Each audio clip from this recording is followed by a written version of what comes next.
licenciada en Filología Hispánica por la Universidad de Las Palmas de Gran Canaria, en Filología Inglesa por la UCO y en Teoría de la Literatura y Literatura Comparada por la Universidad de Granada. El micrófono es todo tuyo. Buenos días, muchas gracias. ¿Se me escucha bien? Sí. ¿Se ve la presentación? No, no se ve la presentación. Yo no la veo, por lo menos. A ver, pone... Sí, sí se ve. Yo sí la veo. Sí En se el ve. icono de la flecha. Sí. ¿Se ve? Sí, sí se ve. Se ve bien. Ahora la veo, sí, sí. A ver, lo que pasa es que no me deja avanzar. A ver si... ¿Avanza bien? Sí, avanza bien. Vale, perfecto. Vale. Bueno, pues buenos días. Muchas gracias a Pandora por permitirme participar en este congreso y a todos los asistentes por su presencia virtual. Soy Mónica Martínez y actualmente trabajo sobre la recepción de Lolita en la literatura hispánica. En esta comunicación voy a referirme a la novela El funeral de Lolita de Luna Miguel, del año 2018. La novela El funeral de Lolita propone una relectura feminista de este mito, en tanto que se aleja de la mirada erotizante que ha predominado en su recepción.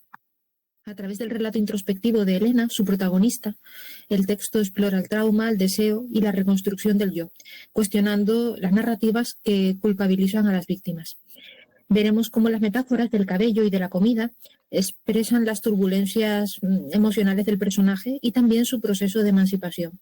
Veremos también cómo, en diálogo con Lolita de Nabokov, y con la violación de Lucrecia de Shakespeare y también en relación con otros textos, la novela reivindica la agencia femenina, planteando una ruptura con la tradición de las lolitas, tanto literarias como cinematográficas.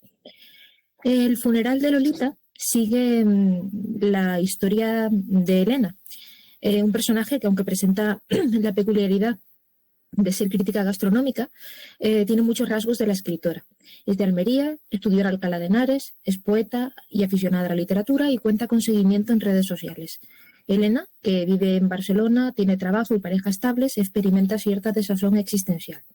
Al enterarse por medio de una amiga de la muerte de Roberto, su antiguo profesor, con quien mantuvo una relación durante su adolescencia, se ve obligada a confrontar su pasado.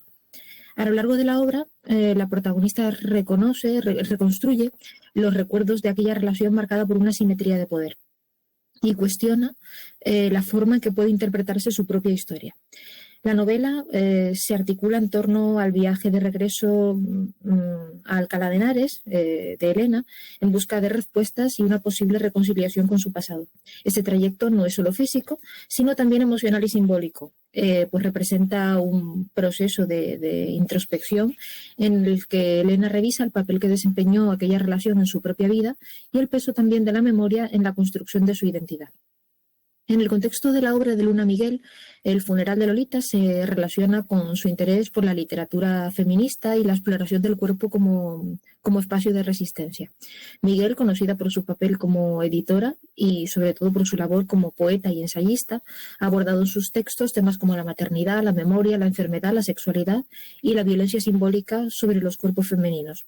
Cuenta con los poemarios que pueden ver en la fila superior de la diapositiva. Destacamos Los estómagos, de 2015, muy vinculado a la novela que vamos a estudiar, donde la gastronomía desempeña tan importante papel. Y ¿se ha ido la presentación? No, vale. Perdón. El erotismo es igualmente un eje central en la obra de Miguel, presente tanto en su poesía como en sus ensayos. Señalamos en este sentido la importancia de El dedo, donde aborda la representación del placer femenino en la literatura y en la cultura, y Caliente. Ambos son posteriores a la novela, de los años 2019 y 2021, pero pueden leerse en conexión con ella. Por otra parte, en relación con el feminismo, debe mencionarse el ensayo El coloquio de las perras, de 2019, que supone una tarea de rescate y reivindicación de voces literarias femeninas y una suerte de venganza contra la denominada literatura macho. Dice la propia Luna Miguel en un pasaje de este libro: yo creo que escribir también es hacer justicia o, por qué no, vengarse. En el funeral de Lolita, estas preocupaciones, erotismo y feminismo, y también un cierto afán de venganza, se traducen en una revisión crítica de la construcción del erotismo y la literatura, especialmente en relación con el mito de Lolita.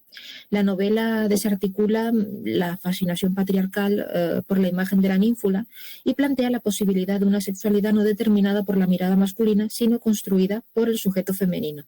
De este modo, el funeral de Lolita se inscribe dentro de una tradición de literatura feminista que no solo denuncia, sino que también busca replantear las formas en que se narran el cuerpo y el deseo.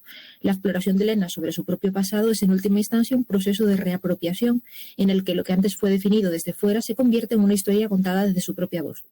Vamos a analizar ahora más detalladamente la novela, tomando como punto de partida 3 ejes de reflexión: el cuerpo como espacio de resistencia, la memoria y reescritura del pasado y la escritura y la sanación, la ruptura con la tradición de las lolitas. En el funeral de Lolita, el cuerpo de Elena no aparece como mero objeto pasivo dentro de la narrativa, sino como un espacio en el que se inscriben tanto el trauma como la posibilidad de sanación. A diferencia de la Lolita tradicional, definida por su impacto sobre la mirada masculina, Elena se reapropia de su cuerpo, concebido como espacio de resistencia. 2 elementos destacan en este proceso: el cabello y la comida. El cabello se presenta como una metáfora del pasado, una carga que Elena no logra controlar y que se manifiesta físicamente como un bulto indomable, son sus palabras, en su cabeza. Luego veremos qué era este bulto indomable. Su proceso de liberación culmina cuando finalmente decide cortarlo, un acto simbólico que representa al final de la novela su voluntad de romper definitivamente con el pasado. Por otro lado, la relación de Elena con la comida refleja la conexión entre su cuerpo y su psique. En la novela, la comida, Elena es crítica gastronómica, se convierte en un refugio y también en una forma de procesar el vacío emocional y resignificar el placer. Este aspecto es crucial porque en muchas narrativas patriarcales la comida se asocia con el control del cuerpo femenino, ya sea a través de la privación de alimento o de su instrumentalización como metáfora del deseo. En este caso, la comida es más que un vehículo de autodeterminación, es un vehículo de autodeterminación, en realidad, más que de erotización. El principal conflicto planteado en la novela es la revisión de la relación entre Elena y Roberto. La protagonista se enfrenta a la ambigüedad de su propio recuerdo. Primer interrogante: ¿fue una experiencia iniciática o una relación de abuso? Segundo interrogante: ¿es ella una víctima, como la Lolita original de Nabokov, o una Lolita en el sentido que da a este término la RAE, mujer adolescente provocativa y seductora, y propiciadora, por tanto, de la relación que se establece? A lo largo de la novela, la perspectiva de Elena evoluciona. Si bien en su adolescencia interpretó su relación con Roberto como un despertar, la adultez le permite comprender las dinámicas de poder que marcaron aquel vínculo. Hay 2 lecturas que le sirven para articular esta reflexión. En primer lugar, la violación de Lucrecia de Shakespeare, que robó en su día de la oficina de Roberto después de haber mantenido con él relaciones sexuales. En el poema de Shakespeare, Lucrecia es víctima de una agresión sexual, como se sabe, por parte de Tarquinio, pero su historia no la narra ella misma, sino su entorno, que se la apropia y reinterpreta. Concretamente, su dolor se convierte en un símbolo del honor mancillado, y su destino queda marcado no solo por la violencia que sufre, sino por la carga social de deshonor que se impone sobre su cuerpo. De manera similar, la historia de Elena habría quedado reducida, parece inferir Elena desde la adultez, a una versión impuesta por Roberto y por la narrativa tradicional del mito de Lolita, donde la figura femenina se contempla desde el deseo masculino sin voz propia. A diferencia de Lucrecia, que en la historiografía clásica encuentra su única vía de escape en el suicidio, Elena elige reescribir su historia desde la autonomía y el autocuidado. La lectura de Shakespeare le ayuda a ver su relación con Roberto bajo una nueva luz y refuerza su decisión de romper con el discurso que la ha definido hasta ese momento y recuperar su propia voz. Elena se apropia de su historia al rechazar la imagen que Roberto intenta imponerle, y esto la distancia también de la tradición de las lolitas literarias y cinematográficas, en las que las protagonistas rara vez logran emanciparse de la mirada que las ha construido. Además de este proceso de toma de conciencia a través de la violación de Lucrecia, la novela establece, en efecto, ya desde el propio título, pero no únicamente, otro diálogo intertextual fundamental con Lolita, de Vladimir Nabokov. Un libro que le produce fascinación, pero que también detesta, a partes iguales, dice, porque se le aparece como un compendio de sus propias desgracias. Como la protagonista con la que se identifica, Elena también es huérfana, joven, pobre y víctima. Esta referencia responde a la necesidad de cuestionar el mito literario y cinematográfico de la ninfula, una figura que ha sido interpretada históricamente desde la fascinación masculina y no desde la subjetividad de quienes han sido convertidas en lolitas. En Lolita Recordemos, la voz narrativa pertenece a Humbert Humbert, un hombre adulto que construye el relato desde su perspectiva, justificando su deseo por una niña a través de una serie de estrategias retóricas que buscan embellecer y legitimar lo que es en realidad un acto de abuso. Dolores Hayes, Lolita, no tiene voz propia, queda reducido a un objeto de deseo, a una fantasía, y su verdadera historia queda silenciada. El lector solo obtiene destellos de su sufrimiento en los márgenes de la narración de Humbert, cuando nos apunta, por ejemplo, que Lolita lloraba cada noche, sin que nadie acudiera a consolarla.